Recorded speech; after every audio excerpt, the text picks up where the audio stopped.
1970, the golden year of American muscle, before emissions strangled the engines, before insurance companies killed the fun, there was one glorious moment when Detroit built cars with one purpose: go fast, look good, and make memories that last a lifetime.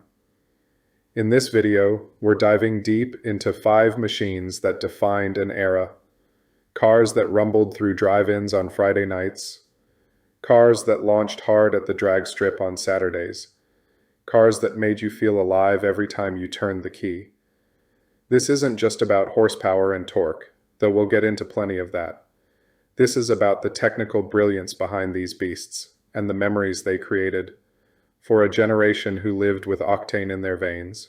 We're starting with a car that didn't just join the muscle car wars, it rewrote the rules. The 1971 Pontiac Firebird Trans Am. This wasn't your typical straight-line hero.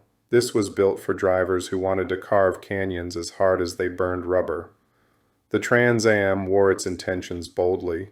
That massive hood with functional ram air scoops, the screaming chicken decal stretching across the paint, and those signature honeycomb wheels that became instant icons. Available in colors like lucerne blue and cameo white with bold graphics, the Trans Am looked fast standing still.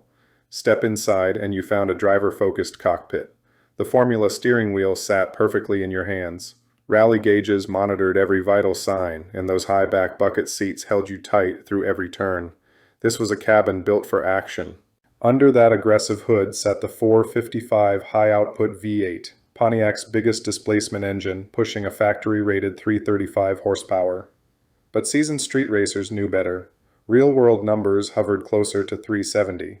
Round port cylinder heads, a Rochester quadrajet flowing 750 CFM, and an aggressive camshaft with over 300 degrees of duration made this engine sing.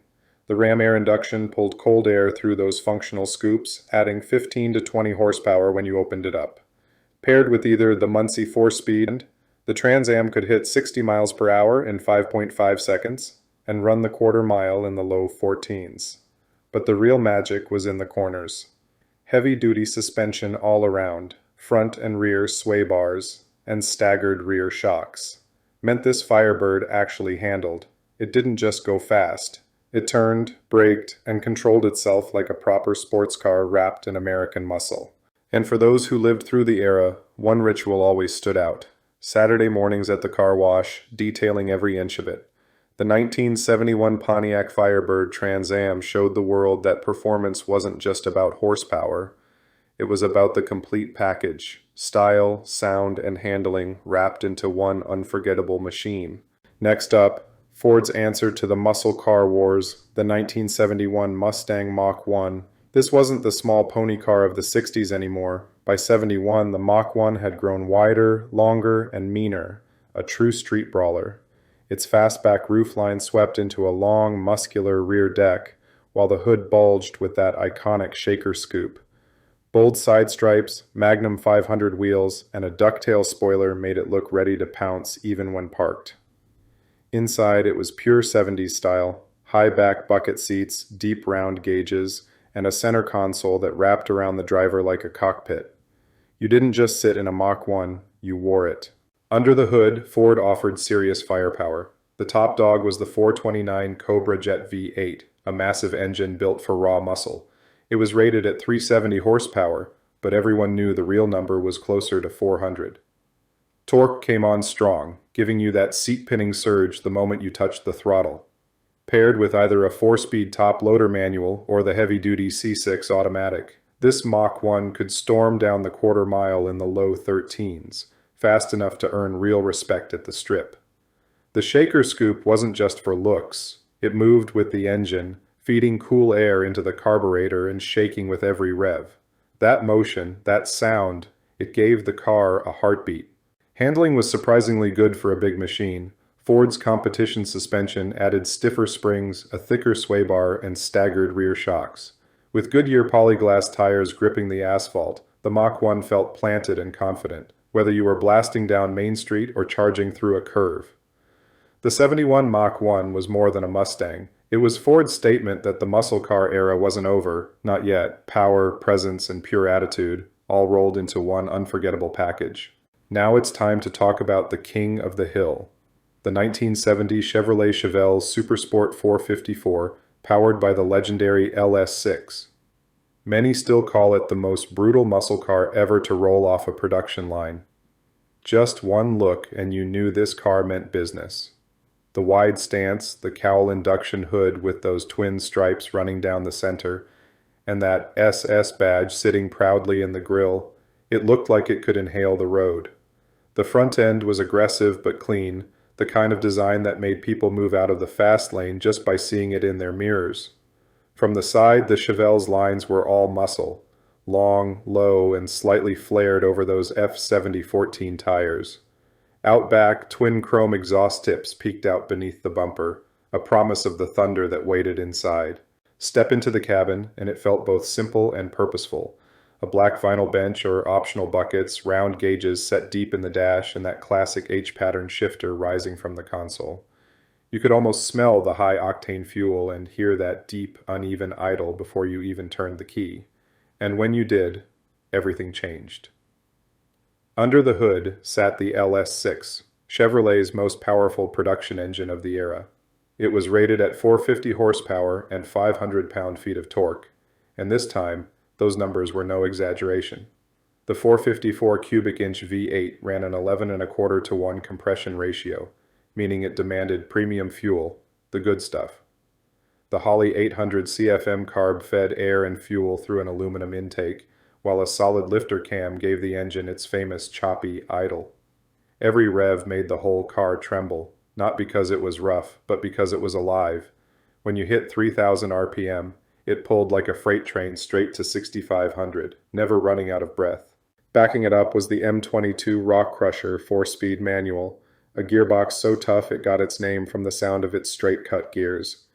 Out back, a 12-bolt rear axle with 410 gears and positive traction made sure that 500 pound-feet of torque didn't go to waste.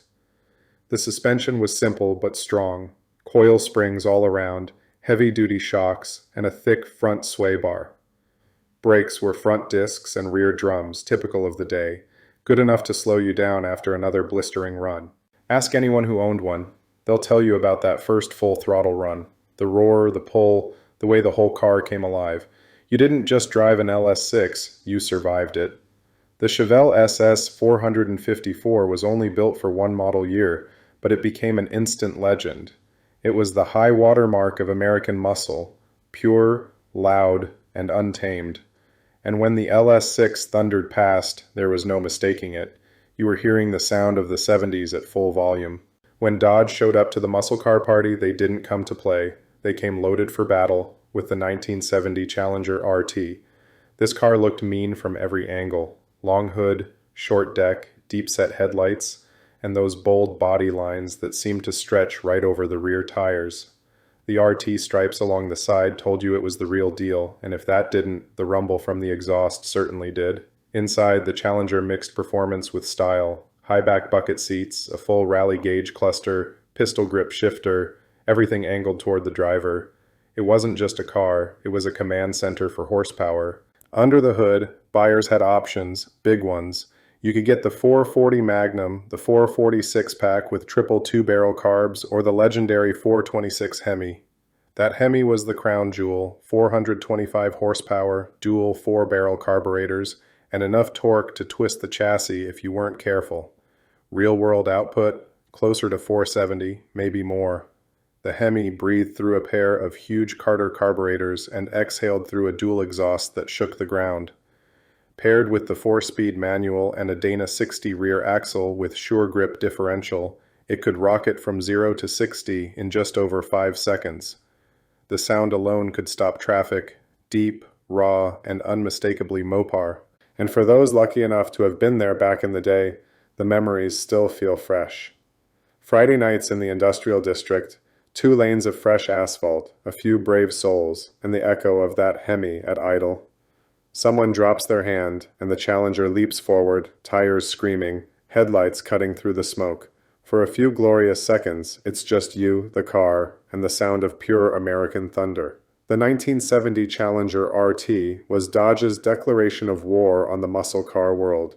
Bold, loud, and unapologetic, It wasn't built to blend in. It was built to dominate. Now let's talk about one of the most underestimated muscle cars of its time, the 1970 Buick GSX Stage 1. While the others shouted with stripes and scoops, the GSX had a different kind of confidence. Clean lines, bold colors, and the quiet assurance of something serious under the hood. The GSX stood out with its wide stance, front chin spoiler, and that bold rear wing that looked straight off a race car. You could get it in only two colors, Apollo white or Saturn yellow, both with black stripes running the length of the body. It was Buick's way of saying, yes, we can build a street brawler too. Inside, the GSX blended luxury and muscle in a way no one else dared. Bucket seats with comfort you didn't expect from a car this powerful, a full rally gauge cluster, and that signature hood tack, keeping your eyes on the revs. It had refinement, but the kind that could still melt the rear tires on command. Under the hood sat the Stage 1 455, a torque monster rated at 360 horsepower and a mind-bending 510 pound-feet of torque. That was more twist than any other muscle car of the era. High-flow cylinder heads, a hotter camshaft, and an 800 CFM quadrajet carb made this Buick a silent killer. With the TH400 automatic and a 3.64 posi-traction rear end, it could run 0 to 60 in 5.5 seconds and the quarter mile in the low 13s, all while idling smooth enough to fool your grandmother. And for those who grew up around these cars, one sound always stood out, the deep, confident rumble of a GSX warming up on a Friday night. You'd see that Saturn yellow paint under the streetlights, the hood tack flicking as the driver blipped the throttle. No burnout needed, just a quiet growl that said, "Don't even try." Then the light turned green, and the Buick disappeared like it was jet-powered. The 1970 Buick GSX Stage 1 proved that muscle didn't have to be loud to be legendary. It was strength with style, power wrapped in class, and when that big 455 opened up, the world finally learned. Buick meant business. 5 legends, 5 different approaches to the same beautiful problem. How to make the fastest, loudest, most unforgettable car on American soil. These weren't just cars. They were statements. They were freedom on 4 wheels during the last great muscle car era before everything changed. Which one would you take home? Drop your pick in the comments and tell us why. If this brought back memories or taught you something new, hit that like button and subscribe. We've got more classics coming your way.